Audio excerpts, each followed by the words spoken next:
Hello and welcome to Illumination Podcast with Nick and Kisma. I'm Kisma, and today's episode is all about how to find your life purpose. Hello and welcome to Illumination Podcast with Nick and Kisma, bringing you ancient wisdom for modern day success so that you can have the mindset to get your life and business set. As always, thank you for tuning in. And if you're new to the podcast, take a quick second to hit the subscribe button in iTunes, SoundCloud, or Stitcher.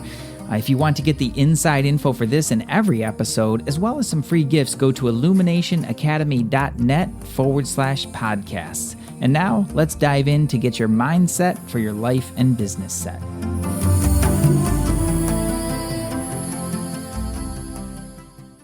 Well, hello there, Nick. Hello there, Kisma. What's going on in your life purpose? What's going on in my life purpose? Nothing like a nice, light, easy topic for the show.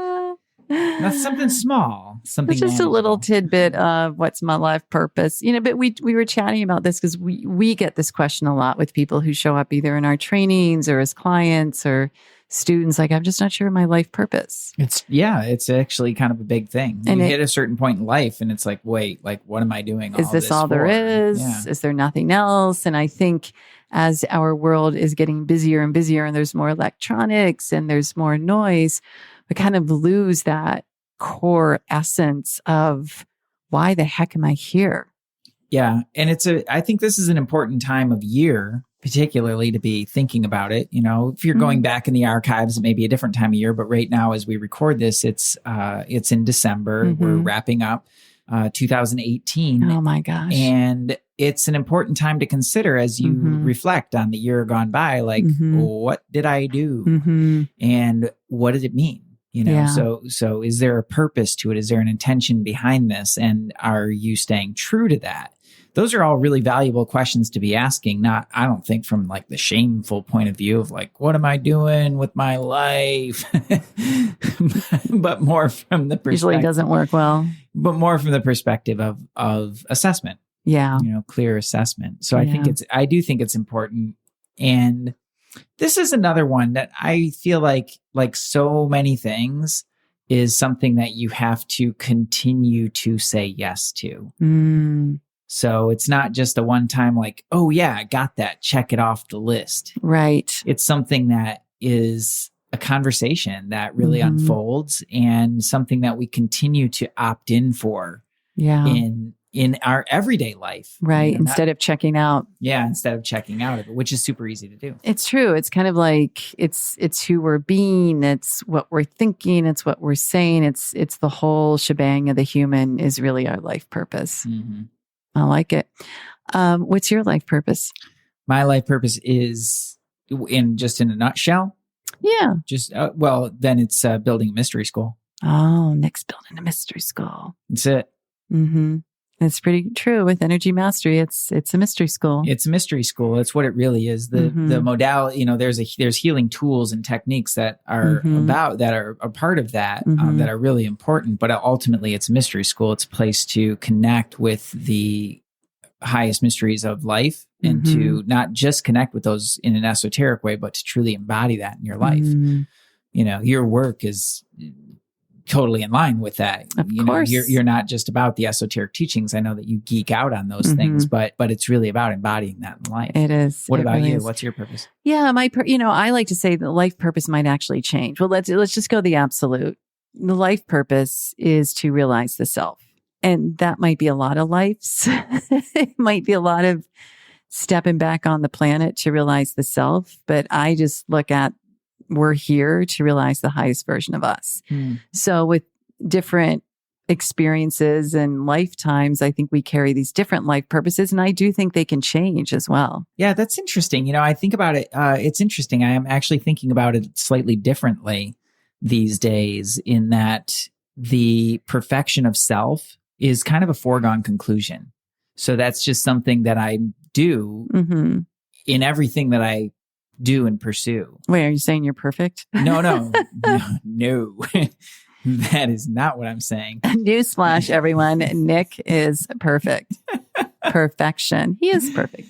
Well, I had a conversation with a client about this recently, as a matter of fact, of the whole perfectionism thing and getting caught up in that. And he's like, that's just futile. It's just it's so oppressive. What I thought was really interesting was for him, it was a huge weight off his shoulders and a major shift in perspective is that you're already perfect. So there's a dichotomy. There's an inherent dichotomy in that you're already perfect. Right. And we are. Yeah, right.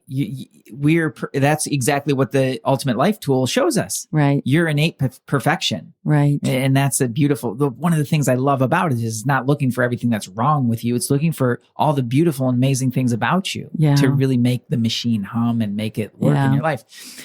So you're innately perfect. And at the same time, we've done all of our human things to deny that perfection. So the enlightened state, quote unquote, enlightened state is really just a returning home to that perfection, which was there all along. There's this constant dichotomy of moving towards that and also accepting and allowing what is perfect right here, right now. Yeah. So when I think about purpose, I'm looking at, I'm not saying that like yours is wrong. Well, thank you very much. I'm not so exciting. My purpose, life purpose of being self-realized is not wrong. Super clear in that. I wanted to make sure that I'm not disagreeing with you. I think I understand. I get it. I think that's beautiful. How I was thinking about it was like, okay, well, in the context of this life, like what am I here to do this time around? And you're here to build a mystery school. I'm here to build a mystery school. Yeah. But I do take that idea of perfecting self into everything that I do. So I kind of treating it as a foregone conclusion. Like, yeah, of course I'm going to do that, whether I'm playing mini golf or, building a mystery school. I like that. I would say my life purpose right now is it's helping people create prosperity in all ways. Just understanding those spiritual laws, working with the law, understanding that, again, that perfection in us allows us to attract perfection in our world. Yeah. And it doesn't have to be so heavy and stressful and dramatic. It's super hard. Yeah, it does not have to be hard. There's so much joy and so much prosperity to have. It's shockingly right, as the amazing Catherine Ponder said. So that's my life purpose. I can't guarantee it's going to stay there. I think the overall essence for me is to reach my highest and best and to help other people do that. Yeah. Yeah, absolutely. And right now it's taking the form of prosperity. Well, we wanted to, we were coming up with a couple of steps, like how do you find your life purpose? For those of you listening, you're like, you guys are weirdos doing this mystery school and pros. Like, what the heck is that? What's my life purpose? And I think, to kick it off, one of the things I was thinking is it's so much easier when you're receptive to the fact that you have a higher self. Yeah. And that higher self is you. It's the best version, the higher version. It's a higher iteration of you and a higher dimension. And when you just simply kind of go, okay, well, I have a higher self, there's an immediate shift. It's like you kind of lean into this caregiver, this essence that allows you to elevate. And to me, that's step one. That can be your purpose to start. Exactly. Just connect with that higher self. Connect with that. I'm going to embody that 1% more. Right. Or 2 or 5 or more. Or 2 or 5. Yeah. Whatever that is, every little bit towards that is actually a really, really big deal. I call it the Mr. Rogers syndrome. He was like, the guy might have been enlightened. Who knows? I think he might have been. I think he fooled us all, that little train. Like we were like, what? I think he talk about someone who embodies his higher self. Yeah. He really did. So it's just kind of like, all right, Mr. Rogers could be putting on sweaters, tennis shoes, and he is connected with his higher self. And in that moment, that was his life purpose. Yeah. And bringing a smile to some child's face. And the way that he connected with the kids on the show. Yeah. It was like he never related to them as anything less than their higher selves. Exactly. And that to me, like that's a real teacher. Yeah, for sure. It's easy to slip into the things that we don't like about people or what's wrong with them or how they could be better. But it's a whole other game to hold the space for them to step into that and to only see and relate to them based on that highest version of themselves. Right. There's something really magical about being in a presence like that. I wish I could have got to meet Mr. Rogers. That would have been cool. That would have been super cool. You're building a mystery school. You can call him in. So good point. Maybe he's hanging out at the center and I don't even know it. You don't know. Dude, So be receptive to your higher self. Start there. It just feels good. And there's like a connection to just a higher dimension. And then be receptive, guys, that your life purpose might not be this huge thing of like standing on stages in front of thousands like Tony Robbins or Lewis Howes or whoever those people are. Like, just that might not be your life purpose. And guess what? It's okay. Because it's like that teaching the spoke in the wheel. All the spokes in the wheel mean something. Mm-hmm. Everybody is playing a role. And so your life purpose might be, I don't know, maybe you're a teacher and that's an incredible life purpose. Your life purpose is to bring education to children. Like, that's incredible. Maybe your life purpose is just to be a better person every day. Like, it doesn't have to be huge, and it can be huge. It can be. I think there's value in stretching it. There is value in stretching it. I'll give you that. A little bit, it lets your energy really expand into something greater so that you will be more resourceful. Mm-hmm. And I think there's value in that. But you bring up a super good point in that sometimes, especially in the personal growth industry, they're always like, go bigger, go bigger, go bigger, dream bigger. And what happens then is people wind up addicted to the dream and the idea of it, and they have no resources or really ability to get from where they are to where where that dream is. And I'm not saying the dream is wrong. What I'm saying is there could be a decade's worth of growth and development and expansion in between where you are and there. And if you're only living 10 years in the future, you're going to be missing out on a lot that's going on here. That's not relevant for you. So it brings me back to something that you said that I thought was really beautiful in that how you're modeling it is that right now you're focused on helping people bring more prosperity into their lives, teaching them the tools and the energetics and the mindset and so much more in how to do that. And you said, and it might not be the forever thing.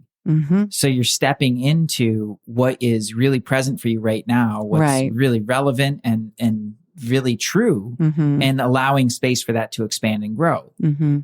That's true. Personally, I think that's you're modeling it really beautifully. And it's a really important thing for people so that they don't have to get stuck, in this huge, big thing and get swallowed up by it. You get to start right where you are because right now is perfect. And when you connect with your higher self, you get guidance. You really get direction. There are things that open up or appear. You're like, oh, looks like I'm supposed to go that direction. Or you're there for a while, like, maybe I'm to go there. When you're really, when you get tapped in, you're connected, those answers come. Yeah.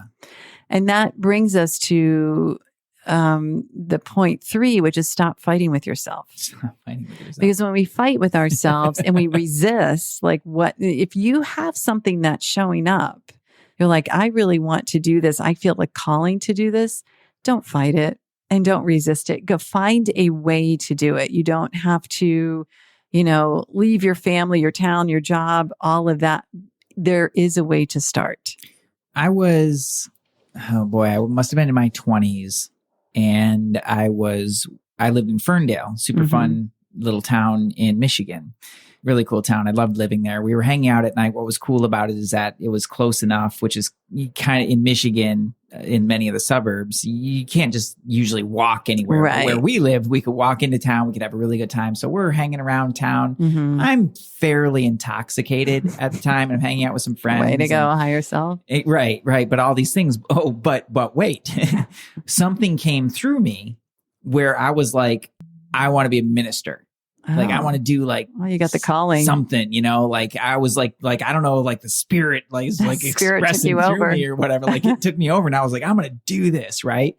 But it was something that stuck with, like, here I am, 20 years later. And I'm remembering when this happened and I was drunk ish and just staring at and all my now, friends guys. Are looking at me like, yeah, dude, whatever, but it stuck with me. And it was something like that. I knew, like, on a certain level, like maybe the alcohol just gave me a chance at that young age to get out of my head enough to actually say a yes to that. But whatever the case, I knew it was something in this realm, and it was loud enough that it stuck with me for a really long time. And I fought the heck out of that when I sobered up. Interesting. I was like, that's ridiculous. I'm not going to do it. I'm not going to do it. You know, how would I even do that? What am I going to do? The how word, stay out of the how. Right. Am I going to go join the clergy? Like, how does that look? You know, do I need to go to like seminary? Like, what am I doing? You know, I don't want to be celibate. That's for sure. So, you know, there's all these different things that started to come up in my head that was like, you can't possibly follow that. Like, that's ridiculous. But there was a higher level to me that was like, yeah, that's it, you know? And sure. And I fought it kicking and screaming, you know, at a lot of times and trying to sabotage it in different ways. But it was shortly after that, you know, that I really started on the path of personal growth in a much more significant way. Yeah. I became a yoga teacher and all of that. Yeah. And that was my bridge. Yeah. That was a bridge. So that's pretty cool. I knew that my purpose wasn't to be a yoga teacher. Like I knew that pretty quickly out. I was like, yeah, this is fun, but this is not really what I'm here to do. But it led me to the next step and the next step and the next step. If I hadn't been a yoga teacher, we would never be here right now. We would not. No, we would not. That's pretty cool. So I think this is good information for those listening. The life purpose often comes in that little pathway, you know, brick by brick, and don't fight it. You know, like trust that next step, because I think sometimes, like I'm saying here, is like right now, this is my life purpose. I help people create more prosperity. I don't really know where this is going to go. You know, in 5 years, it could be I help people go visit an ashram in India, or maybe I start my own ashram. That word keeps downloading. Like, we just don't know. But stay on the path. Yeah. And I think the cool thing is, again, back to like the front of the podcast, it's often who we're being and that walk that we walk. Yeah. You know, the talk that we talk, that willingness to not resist, to not fight it, and to keep moving forward in our highest and best. True. You bring up an interesting point, though, where it's like, I don't want to leave the idea that if you're searching for something, like you just go in a million different directions and get the bright, shiny object thing. You know, I did not say that. No, I know you didn't, but if you listen to it in a certain way, like there's something there, you know, like I don't want people to get the wrong idea. That's not what you're saying. I know that's not what you're saying. There is that aspect that you stay true to. Well, you face forward. Yeah. Face forward and really stay true to that highest mission. Because otherwise you'll wind up just bailing every time it gets difficult. That's true. You can try something. Oh, it's not right. Oh, it's not right. And quit. It's a facing true north, and definitely the walk demands resiliency. You know, there's a lot of obstacles that show up in life, and it's our perception of it that will determine if they're going to hold us up or we're just going to move on through. And I know that when we're on that path, it's Ganesha comes and those obstacles dissolve.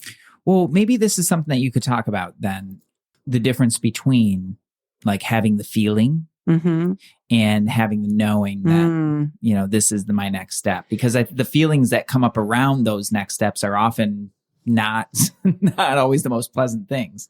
We were talking about this on a training call tonight. It's that upper limiter thing that we've talked about from Gay Hendricks' book, The Big Leap, and just shows up in so many spiritual teachings. Yeah, when you're facing a greater version of yourself, and when you're facing that promised land, they can get scary, and there can be obstacles, or we'll create them in our mind because we're not always used to stepping into the highest and best. That's why step one, recognize you have a higher self. If you recognize, you connect, everything else is easier. If you don't do that, the obstacles will feel bigger and bigger, and you might stop. So I think that's essential, and to just be like, okay, what's the lesson? Like, what's the lesson in every obstacle? There's some amazing teaching or lesson or a way to build the muscle, the resiliency, or deeper connection. We must be receptive to that too. Yeah. Yeah, I think that's really important. There's that really beautiful kind of both sides, the dichotomy of staying firm and true to the path, and also having the openness and the availability, the receptivity to let things show up for you and to explore some unexpected pathways. Right. Right, interesting. exactly. I can't say that I know that there's a perfect formula for that, but I do know that you need both of those things because it's just too easy to quit when things don't feel good and go to the next thing that feels good for a minute and then the next thing that feels good for a minute. But at the same time, is like if you stay too rigid to the path and this is what it is and this is how it's going to be, well, that's just going to be really, really heavy. And it could easily take you 10 times as long if you ever get there. And exactly. And something's going to break along the way. Exactly. Yeah. So, that's an important part. Yeah. So stay the path, be willing to see the lessons and the challenges and step in. I think that was our final piece is like those elements that are right in front of you. Not only do you stop fighting them and stop resisting, step in, like really have that physical sense, emotional sense, mental, spiritual, energetic of stepping into this role. Yeah. And I know that it allows an embodiment, allows faster manifestation, and you just align with that purpose rather than keep seeking it. Yeah. I'd like to talk about that for a minute of what it means to step in. Well, what do you think it means? Well, I think a lot of times there's a misunderstanding that if you say a mental yes, that's enough. Where it's like, okay, yeah, that's it. I'm going to do that. Yeah. And then you don't. And then you don't. Yeah, right? that's not stepping in. It spins off, right? So that's cute. It's cute, right? It's cute. Yeah, I'm going to do this. I'm excited. That is not stepping in. And so it's looking for where is the full step in? Like where do people often quit? Right? Because it's easy. It can be easy to quit in the busy modern world of distractification to quit on some of those things. So, okay, you definitely can't quit after you have the thought and you're like, yay. Sometimes people take a step in and then they're like, they dip their toe in and then it's like, okay, I've taken an action. That's good for now. And then it's off. I don't know if I'd call that really stepping in. That's clearly not stepping in. Yeah, I'm not sure that, so I think it's looking for that full commitment. Like it's a full in. It's an embodiment. Yeah. It's the difference between chasing and embodying that, like right there in front of you. What is it? And then the willingness to know there's going to be something right there in front of you and continuing to step in. Yeah. And there's going to be something after that. Yeah. And a something after that. But what I have noticed, it's so cool that you brought up the stepping in thing is like, there's always a cost to not doing it. Oh, painful cost. Painful really, cost. Really painful. I want to share an example. There was a person who was circling around the energy mastery realms in particular. And when I first connected with this person, like that was exactly what she wanted. She's like, I want to do this. This is it. This is the thing. And she didn't. There was too busy with this. There was something else going on with that. No, it doesn't seem the time is right. I'm not sure about the money. I don't know. I don't know. Well, what happened in the meantime, while she's waffling about this in and out, is her business depleted in half. Many things in her life started to spin out. And she's just grasping and trying to find her way back to that yes. When it was there, it was available, it was ready to go. When at that first moment, she knew, and then back down. Yeah. And I was looking at adding it up and I think probably conservatively, I would say it costs $250,000. It's expensive. If not $500,000. Expensive. If not more. Yeah. To not step in. Yeah. And that's just monetarily. Never mind what happens to the body and the emotional center and the soul is like, come on. Like, and I think we know it. That's when we know. It's like oftentimes we're like, well, this feeling, what are you not listening to? Yeah. What are you not seeing? What are you making so hard? Yeah. Yeah. It's good. It's good. So, for those of you listening, first step, connect to your higher self. Be receptive that you have a version of you that we just call your higher self and start talking if you don't already. And be receptive that your life purpose may not be big. It might be small. It might be your next brilliant day. It doesn't have to be what everybody else's is. And avoid fighting yourself. Yeah. Avoid resisting it. It is not fun. You'll probably drink too many martinis or a bunch of chocolate cake. Do not resist and step in, like really joyfully step in. And I think that's the piece is like when we know we're facing forward, when we know we're going deep, we can step in with joy and know that the universe really is there to support us. God, source, spirit, whatever your word is, there is support. Yeah. The path always reveals. Yeah. It always, so the next step always shows up. I think that's the coolest thing. And it usually happens way, way faster than we would ever expect. And it's like, whoa, whoa, whoa. Yeah, wait. for sure.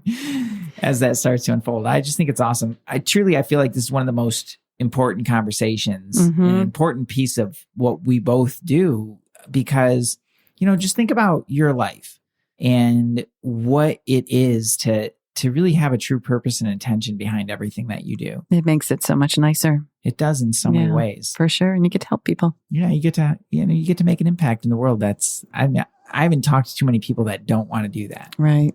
In some way. If you want a bit more help and want to know a little bit more about you, like what your features are, your talents, what motivates you, some of you have already done the Ultimate Life Tool with myself or Nick. It's an amazing assessment tool that goes above and beyond any of the others are great, but this is so in depth. And we'll have a link to purchase that assessment in our show notes, which is illuminationacademy.net/INK138. illuminationacademy.net/INK138.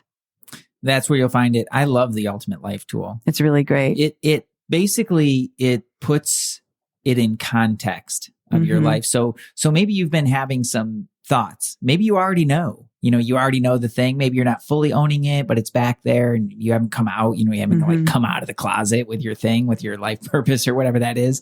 Kind of a funny idea. Like a lot of people hide out with that stuff. But regardless, it's like, okay, that's kind of hanging around back there. But you're like, how the heck does this fit in my life? Well, the Ultimate Life Tool can actually show you that, because it'll show you kind of what kind of container that you have to work with to bring that into being. And it'll also show you the sorts of things that you need to do to keep yourself really well fed on that path. Right. Because you need the fuel and you need the resiliency in order to really step into that and sustain it, and then it also shows you some really, really cool things about how you relate to other people in your life, and situations. Yeah. Which is important because you're going to need help. For sure. You always need help. And also just really and truly what that energy pool is that you have to work with. Right.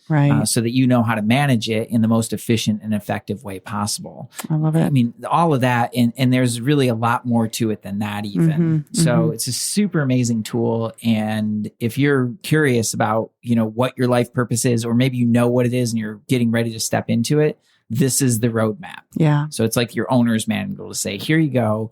And then we'll have a conversation. One of us will have a conversation with you about how to bring that into being. Yeah. Love it. So check it out in the show notes. And if you have any insights about your life purpose and you just want to email us, man, we'd love to hear from you. info@sourcemovement.com. Namaste. Peace.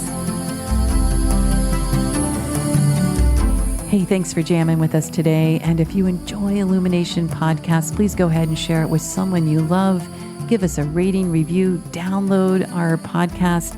And remember, you can find us at illuminationacademy.net/podcasts. Talk to you soon. Namaste.